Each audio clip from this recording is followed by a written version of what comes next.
Ayyuha al-musalloun, il faut savoir qu'un sermon ne suffirait pas pour ici s'attarder dans les riches enseignements et leçons qu'il y a dans ce magnifique récit de Al-Isra ou Al-Mi'raj. Mais le but ici, c'est de vous donner quelque part l'eau à la bouche, de vous motiver afin de poursuivre ici les recherches sur ce sujet et afin de voir et chercher ce qu'ont dit al-ulama al-rabbaniyoun, les savants, sur ce récit-là. Et quelles leçons ont-ils puisé sur ce récit-là? Donc je vous dis ça tout simplement parce que je réitère mes propos. Malheureusement, je ne pourrai pas vous citer toutes les leçons qui sont très nombreuses et très très riches à travers ce récit, mais je vais vous donner ici des informations afin de savoir et de comprendre de quoi parle-t-on quand on dit Al-Isra ou Al-Mi'raj. Alors la première des choses à savoir, ayyuha al-musalloun, c'est que Allah subhanahu wa ta'ala, avant même que le prophète alayhi salatu wa salam, rencontre son Seigneur tabaraka wa ta'ala, il nous donne une grande leçon à travers cet événement-là.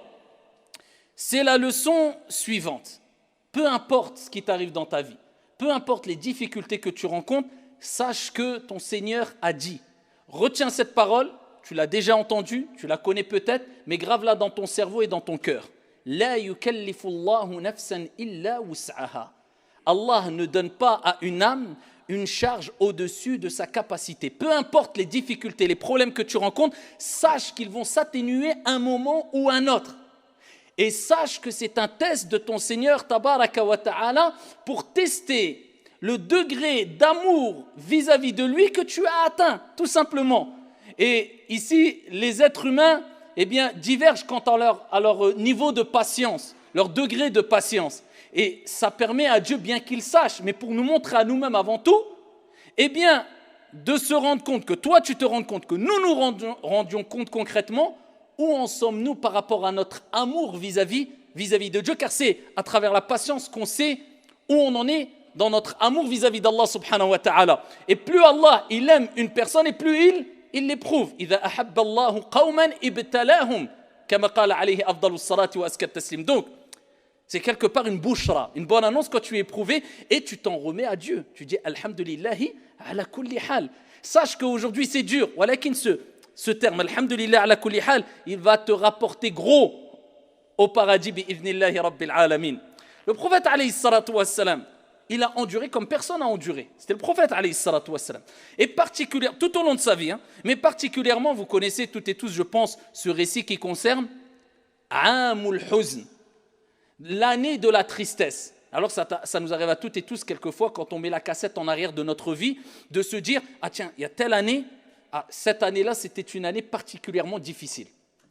Eh bien ça c'est un décret d'Allah Azza wa Jal. Souvent Allah subhanahu wa ta'ala va faire que ici il y a des périodes qui sont plus difficiles que d'autres. Et le prophète sallallahu alayhi wa sallam a vécu cela.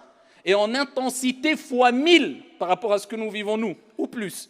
Eh bien les 10 premières années, et quand je parle des 10 premières années, c'est de la révélation, après la révélation. Donc après la révélation, après le wahi, il y a eu les premières années qui ont été très éprouvantes. Eh bien, la 10e année, ça a été une année ici plus qu'éprouvante pour le prophète alayhi salatu wassalam et difficile à encaisser. C'est cette année-là où non seulement c'était le summum de la persécution, etc., c'est cette année-là où sa femme, qui a été la première personne, c'est pas la première femme ou la première personne qui a cru au prophète Mohammed alayhi afdalu salati wa azka taslim. Quand le prophète a eu la révélation Iqra et il est redescendu de la montagne et il est parti se diriger vers ce cocon familial, vers son épouse Khadija radiyallahu anha wa ardaha, et qui lui a raconté ce qu'il s'est passé, elle a dit wallahi la yukhzika Allahu abada. Ton Seigneur ne t'abandonnera jamais. Et elle a rapporté les qualités qu'avait le prophète alayhi salatu wassalam, et elle a cru en lui. Alors que même lui, il se disait, mais qu'est-ce qui m'arrive? Suis-je fou?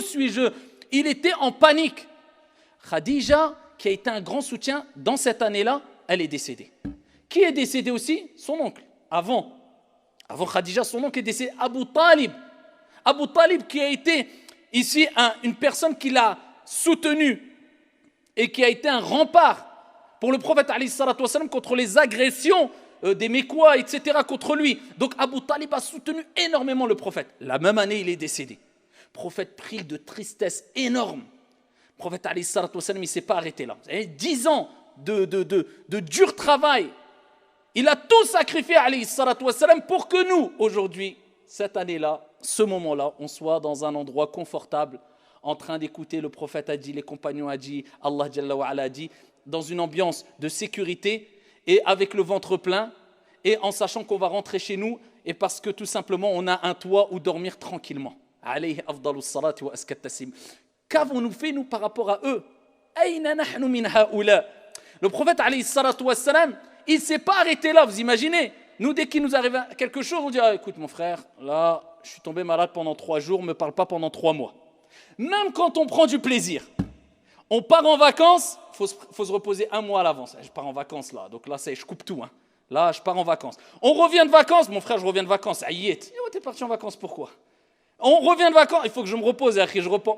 Subhanallah, le prophète alayhi salatu wassalam, depuis qu'il a eu la révélation, Iqra, il n'a plus jamais goûté au repos jusqu'à sa mort. Alayhi salatu wassalam.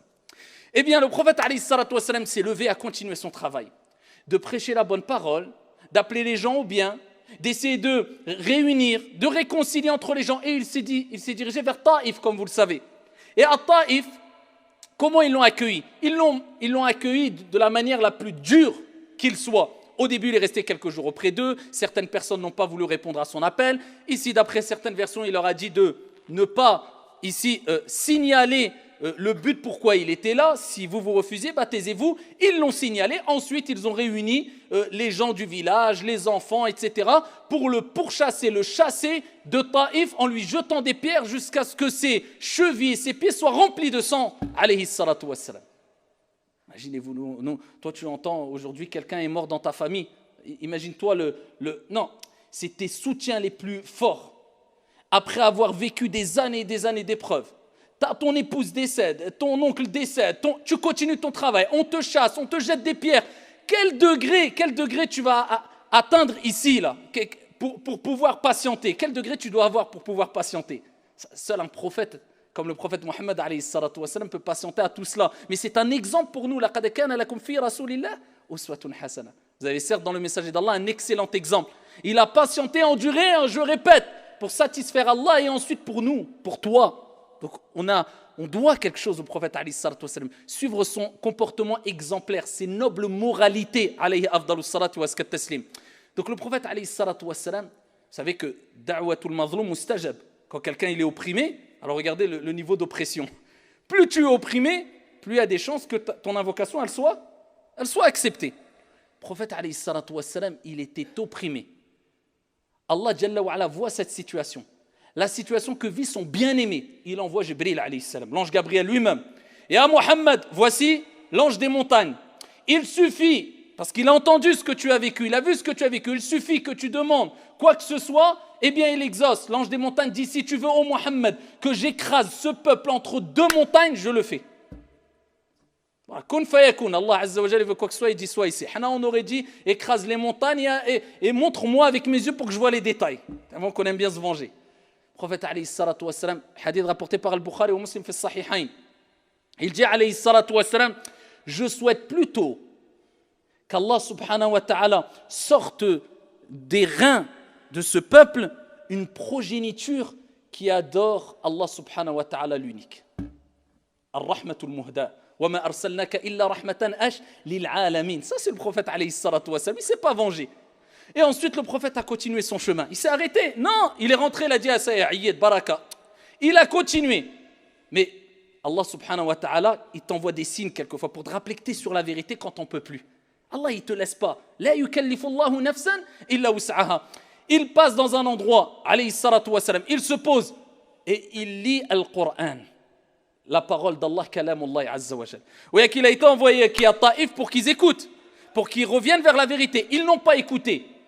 Est-ce que ça s'arrête là? Est-ce que parce que les gens ne t'écoutent pas, tu t'arrêtes? Abadan.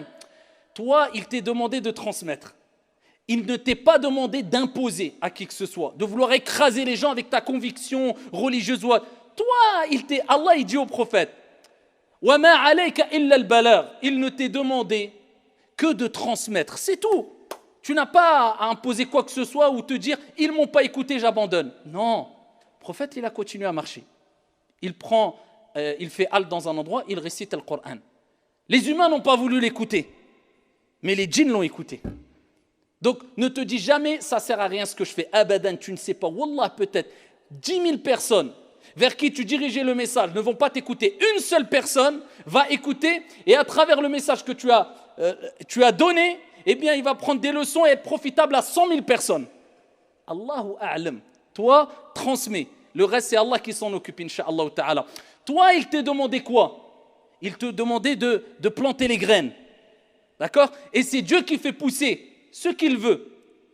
Et plus tes graines seront bonnes, ou dis si tu veux, plus ton intention et ta conformité sera bonne, et plus les récoltes seront bonnes. Et certes, Dieu a dit vrai quand il dit l'être humain n'aura que ce qu'il a semé. Ça dépend de ce que tu as semé. Toi, tu dois être sincère et conforme. Ce que les récoltes qu'il va avoir, ce n'est pas ton problème. Peut-être ça va venir dans 1000 ans, tu ne seras même plus sur la terre. Eh bien, le prophète continue son message. Tout le monde, ils n'ont pas voulu. Ils n'ont pas voulu répondre à son message, l'écouter. Eh bien, pendant qu'il lit le Coran, il y a des djinns qui se sont approchés.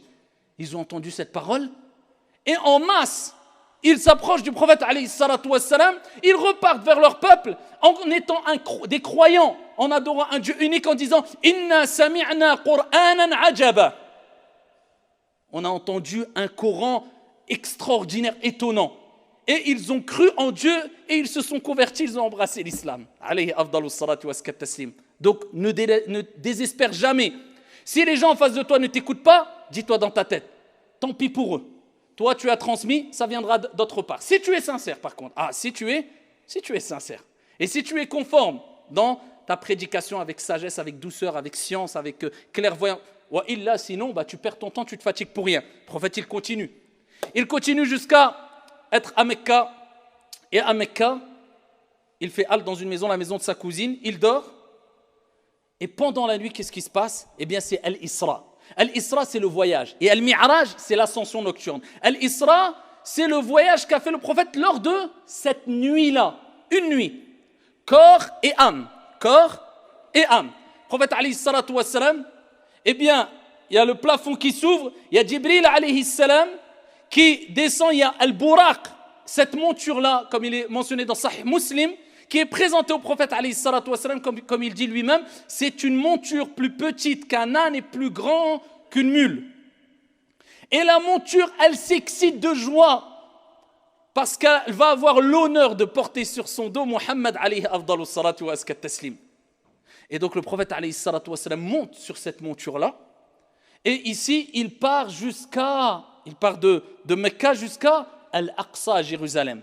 Allah Jalla wa Ala dit dans le Coran Subhanalladhi asra bi'abdihi laylan min al-masjid al-haram ila al-masjid al-aqsa alladhi barakna hawlahu linuriyahu ayatina. Gloire ça veut dire est exempte de toute imperfection, c'est-à-dire Allah. Celui qui a fait voyager de nuit de la mosquée sacrée jusqu'à la mosquée Al-Aqsa dont on a béni ce qu'il y a autour afin de lui montrer nos signes. Allah a voulu que le prophète voit quoi? Voit des signes. Pourquoi? Pourquoi Allah lui a donné cela à ce moment-là? Parce qu'Allah a vu tout ce qu'il a enduré pendant 10 ans. Et voilà, cerise sur le gâteau, Taïf, il lui jette des pierres. Là, il est arrivé au summum de l'épreuve. Eh bien, Allah, Jalla wa Ala, je vous ai dit, Allah envoie toujours des signes quand tu n'en peux plus pour te rassurer, dire, écoute, t'es sur la vérité, continue. Et ça, c'est min hikmatillah. Et quelquefois, des gens, ils ont al-karamat. C'est quoi al-karamat? C'est des prodiges, c'est des choses extraordinaires qui arrivent à des gens pieux, à des saints, à des personnes vertueuses. Allah, il envoie des choses extraordinaires. Pas des miracles, mais c'est comme des miracles. Amma al-mu'jiza, le miracle, c'est khas lil anbiya wa rusul. C'est que pour les prophètes et les envoyés. Mais al-karamat, tu peux en avoir. Et donc, le prophète, lui, il a eu une mu'jiza, un miracle. Donc Allah, c'est comme s'il lui a dit, tu n'en peux plus, regarde, tu es sur la vérité, on va te faire voir ce que personne avant toi a vu. Pour que ton iman, il monte jusqu'au, alayhi salatu wassalam. Il a été à un endroit où même l'ange Gabriel, il lui a dit à le prophète, allez Jibril, suis-moi, on continue. Jibril a dit là, stop. Là, même moi je ne peux pas aller. Il n'y a qu'un être humain qui peut aller où tu vas. Une créature, toi Mohammed alayhi salatu wassalam. Et le prophète alayhi salatu wassalam, il arrive à Al-Aqsa, il rentre. Là, il fait le voyage, pas l'ascension nocturne. Hein. Là, il fait le voyage, d'accord? De Masjidul Haram, il a Masjidul Aqsa. Il arrive là-bas et il pose ici la monture, il l'accroche dans un endroit où accrocher leur monture. Les prophètes et les envoyés, c'est un endroit connu à Al-Aqsa à Jérusalem. Et ensuite, il rentre dans la mosquée, il prie 2 rak'at, il est rapporté qu'il y avait plein de prophètes qu'il a reconnus là-bas, comme Ibrahim, etc. Ensuite, il sort de la mosquée, et là, Allah l'élève, avec Jibril alayhi salam aussi, et il va passer et dépasser les cieux. Il va jusqu'au premier ciel, accompagné de Jibril. Jibril demande l'autorisation de rentrer. Ils disent, qui est-ce? Il dit, c'est Jibril. Qui est avec toi? Mohammed. A-t-il reçu la mission? Oui. Ouvrez la porte. Et donc ici, il monte le premier ciel. Et c'est qui lui souhaite la bienvenue dans le premier ciel? Isa alayhi salam. Adam alayhi salam, afwan. Adam alayhi salam, Adam. Adam réceptionne, accueille le prophète alayhi salatu wassalam et lui souhaite la bienvenue. Ensuite, le prophète continue à monter jusqu'au deuxième ciel. La même conversation. Qui est là? C'est l'ange Gabriel. Qui est avec toi? Mohammed. Est-ce qu'il a reçu la mission? Oui. Et ensuite, on lui permet de monter au deuxième ciel. Et c'est qui l'accueille? Ici, c'est Isa alayhi salam, Jésus. Ensuite, il monte au troisième ciel. Isa alayhi salam, c'est qui l'accueille? Youssouf alayhi salam. Ensuite, il monte quatrième ciel. C'est qui l'accueille? Idriss alayhi salam. Il monte cinquième ciel. C'est qui l'accueille? Haroun alayhi salam. Il monte sixième ciel. C'est qui l'accueille? Moïse, Moussa alayhi salatu wassalam. Et il monte jusqu'au septième ciel. C'est qui l'accueille? Et le hadith est rapporté par Al-Bukhari ou Muslim. Ibrahim alayhi salatu wassalam. Accoudé sur Baytul Ma'mour, la maison peuplée, la maison céleste, où le prophète a dit, au-dessus de la Kaaba, au-dessus, où il y a le septième ciel, au septième ciel, il y a Baytul Ma'mour. Ibrahim accoudé sur Baytul Ma'mour, où 70 000 anges entrent chaque jour dans Baytul Ma'mour pour adorer Dieu sans jamais revenir dans cette maison céleste. Alors imaginez-vous les milliards et milliards d'anges. Et ici, le prophète alayhi salatu wassalam a été accueilli par, bien sûr, la salutation d'Ibrahim alayhi salam. Ensuite, il poursuit Sidratul Muntaha. Et Allah Jalla wa Ala, il parle de Al-Mi'raj, l'ascension dans Suratul Najm. وَالنَّجْمِ إِذَا هَوَى مَا ضَلَّ صَاحِبُكُمْ وَمَا غَوَى وَمَا يَنْطِقُ عَنِ الْهَوَى إِنْ هُوَ إِلَّا وَحْيُ يُوحَى. Par l'étoile lorsqu'elle se décline. مَا ضَلَّ صَاحِبُكُمْ وَمَا غَوَى. Votre compagnon ne s'est pas égaré et n'a pas été induit en erreur. وَمَا يَنْطِقُ عَنِ الْهَوَى. Il ne parle pas poussé par sa passion. إِنْ هُوَ إِلَّا وَحْيُ يُوحَى. Ce n'est qu'une révélation émanant de son Seigneur. Et ensuite, Allah Jalla wa Ala parle de ce qu'il a vu, et particulièrement Sidratul Muntaha. Le prophète, alayhi salatu wassalam, lors de ce voyage, lors de cette ascension nocturne, et ça nous rappelle que Allah a fait le filtre. Parce que quand le prophète a raconté tout ça, il y en a plein qui ont dit, c'est un fou ou c'est un mytho. Et seuls ceux qui avaient une ferme conviction dans ce que Dieu a dit, ce que le prophète alayhi salatu wassalam a dit, sont restés fermés auprès du prophète, car Dieu envoie quelquefois des épreuves afin de voir qui va rester ferme, qui va rester à côté de toi. Et c'est souvent au moment des problèmes où on voit vraiment les vrais compagnons, les vrais frères, les vrais amis. Eh bien, de même, lors de cette grande épreuve, ce grand test de Dieu, quand le prophète a raconté ça, certains ils ont dit non, pour nous ça ne rentre pas dans notre cerveau, c'est trop, non, on n'y croit pas. Et une grande partie, alhamdulillah, a dit nous y croyons fermement. Sadaqallah wa sadaqa Rasulullah sallallahu alayhi wa sallam. Le prophète, il est parti jusqu'à Sidratul Muntaha. C'est quoi Sidratul Muntaha? C'est la limite extrême. Au-dessus de Sidratul Muntaha, il y a quoi? Il y a ce qui dépasse l'entendement. Il y a ce que œil n'a jamais vu, ce que oreille n'a jamais entendu, ce que esprit humain n'a jamais ressenti. Il y a le Jannah. Il y a Arshur Rahman, le trône du miséricordieux. Il y a ton Seigneur Allah, il y a le paradis. Sidratul Muntaha, le prophète, il dit, c'est le lotus ou le jujubier céleste. Une sorte de lotus ou jujubier céleste. Il dit, ses feuilles sont plus larges et grandes que les oreilles d'éléphant. Et ses fruits sont aussi grands que des cruches. Il dit, il est tellement extraordinaire qu'on ne pourrait le détruire. On ne pourrait le décrire. Tellement que c'est exceptionnel, c'est magnifique. Dit, un humain ne peut pas le décrire. Sidratul Muntaha. Et il dit à Jibril alayhi salam, on continue, on poursuit. Jibril lui dit là, moi, je ne peux plus là. Moi, c'est la limite. C'est le jujubier, sidratul muntaha, limite extrême. Je ne peux pas aller au-dessus, moi. Ça y est, khalas. Le prophète, il continue. Où personne n'a été. Continue vers qui? Vers Allah subhanahu wa ta'ala. Et là, il rencontre Allah Jalla wa ala. Ikhtalafa al-ulama, les savants divergent. Est-ce qu'il a vu Allah Jalla wa ala ou il a vu une lumière comme il est mentionné dans le hadith al-sahih et il n'a pas vu Allah. Ala kulli hal, il parle et échange avec Allah. Et selon une version, une variante rapportée, il est rapporté que Allah Jalla wa ala, quand il a rencontré, quand le prophète Mohammed alayhi salatu wa salam a discuté, a rencontré Allah Jalla wa ala, il a salué Allah. De quelle manière? Eh bien, c'est ce qu'on prononce dans le tashahhud, dans notre prière. Et ici, il dit, Mohammed alayhi salatu wa salam, At-tahiyyatu lillah, Az-zakiyatu lillah, At-tayyibatu was-salawatu lillah. Les salutations pures, les bonnes actions, tout le bien est pour toi, ô Allah. Allah Jalla wa ala lui a répondu, Assalamu alayka ayyuhan nabi, wa rahmatullahi wa barakatuh. Il lui a dit, et c'est la deuxième partie du première partie du tashahhud, il dit, et que le salut soit sur toi, ô toi prophète, ainsi que la miséricorde d'Allah subhanahu wa ta'ala et la bénédiction. Et le prophète, il a pensé à toi, à moi, à la communauté, à ce moment-là, et au prophète et aux envoyés, il a répondu à cela, Assalamu alayna wa ala ibadillahi salihin. Et que le salut soit sur moi et sur les prophètes et les serviteurs vertueux. Al-Malaïka ont vu ça, qu'est-ce qu'ils ont dit? Ashhadu an la ilaha illallah wa ashhadu annaka Muhammadan Rasulullah. At-tashahhud, c'est as-salah.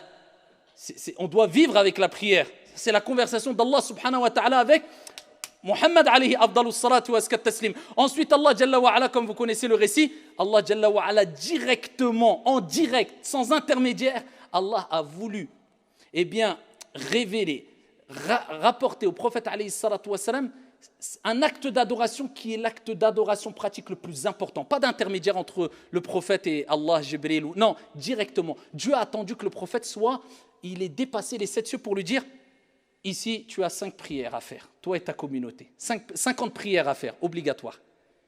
Regardez l'importance de la prière. Elle a été donnée, instaurée au prophète alayhi salatu wa salam, directement par Allah, au-dessus des 7 cieux. Cet acte que maintenant, quelquefois, on délaisse, illa man rahim Allah, musiba. Eh bien, le prophète alayhi salatu wa salam a reçu les 50 prières. 50 prières. Il redescend le prophète alayhi salatu wa salam et il rencontre Moussa alayhi salam. Vous connaissez le récit. Moussa, il dit, qu'est-ce qu'il t'a ordonné ton Seigneur? Eh bien, il a légiféré 50 prières. Il dit, ta communauté n'assumera pas 50 prières. Demande à Allah subhanahu wa ta'ala de réduire. Le prophète remonte voir Dieu et dit, ya Allah, il demande un allègement. Allah, il descend à 45 prières. Il redescend vers Moussa. Moussa lui réitère les mêmes propos. Ça va être trop, ils n'assumeront pas. Et plusieurs fois, certains disent jusqu'à 10 fois, il a fait l'aller-retour, jusqu'à arriver à 5 prières. L'être humain est créé faible. Il a 5 prières. Moussa, il lui a dit, Ya Mohammed, ta communauté, elle n'arrivera pas à assumer 5 prières. Sadaqa Moussa. Et il dit, remonte voir ton Seigneur et dis-lui de t'alléger. Le prophète, il a dit, j'ai tellement eu honte, j'ai tellement hchemt, je vais encore revoir Allah. Il dit, j'ai pas pu. Allah Jalla wa ala dit, pour 5 prières, les croyants auront la récompense de 50 prières. C'est-à-dire, tu fais 5 prières, tu as la récompense de 50 prières. Ensuite, le prophète alayhi salatu wa salam, eh bien, a vu plusieurs choses lors de l'Isra wal Mi'raj. C'est très long, mais il a vu. C'est pour ça qu'Allah Jalla wa ala dit, linuriyahu ayatina, afin de lui voir nos signes. C'est quoi les signes? Al-Buraq. C'est quoi les signes? Le voyage. Il a vu Moussa, il a vu Ibrahim, il a vu Isa, il a vu les prophètes, il a vu Sidratul Muntaha, il a vu plein de choses. Parmi ces choses-là, c'est là où le prophète, cette nuit-là, il a vu beaucoup de tourments, de personnes qui étaient tourmentées parce qu'ils avaient fait de la médisance, ou ils avaient, etc. Il y avait plein de tourments qui ont été vus par le prophète alayhi salatu wa salam pour qu'il informe la communauté en disant « Méfiez-vous de faire cela, méfiez-vous de voler, méfiez-vous de mentir, méfiez-vous de cela, parce que j'ai vu des gens qui avaient tel tourment à cause de cela, ici, lors de mon ascension nocturne. » Et parmi les choses qu'il a vu Moussa alayhi salam, ou plutôt qu'il a senti, et ici c'était l'odeur du musc qui sortait de la tombe de la coiffeuse de la fille de Pharaon. Vous connaissez ce récit, hein? Ici, la coiffeuse de la fille de Pharaon, de Pharaon, eh bien, elle peignait les cheveux à la fille de Pharaon. Le peigne est tombé et elle a dit Bismillah au nom de Dieu. Et elle a dit, tu ne crois pas en mon père, tu crois au Dieu de Moussa, un Dieu unique. Et donc ici, ils l'ont pris, avec ses enfants, et ils les ont réunis, et ils ont pris de l'huile ou de l'eau bouillante, et ils ont jeté un enfant après l'autre enfant. Ils ont jeté tous ces enfants devant ses yeux pour qu'il meure. Et son dernier enfant, c'était un bébé qui était encore nourrisson, qui allaitait, ils l'ont arraché, et elle n'en pouvait plus, et le bébé a parlé. Un miracle. Une mu'jiza, on va dire plutôt le karamah. C'est un prodige. Le bébé a rappelé à sa mère, patiente, on aura le paradis. Et ils l'ont jeté, et ensuite ici, ils ont tué cette femme-là. Depuis, elle a été enterrée, ses os ont été réunis avec ses enfants dans un endroit. Le prophète a dit, alors qu'il était proche de son Seigneur, l'odeur, je sens l'odeur qui se dégage de la tombe de la coiffeuse de la fille de Pharaon. L'odeur de quoi? Du musc. Et donc le prophète a vu plein de choses, et en tout cas, ce qui nous incombe de savoir, c'est que particulièrement, c'est que Allah subhanahu wa ta'ala a transformé ces années de pénibilité, d'endurance, d'oppression par un des plus grands récits, un récit extraordinaire, un voyage extraordinaire, une ascension extraordinaire au prophète alayhi salatu wassalam, jusqu'à ce qu'il a été où personne d'autre en dehors de lui n'a été.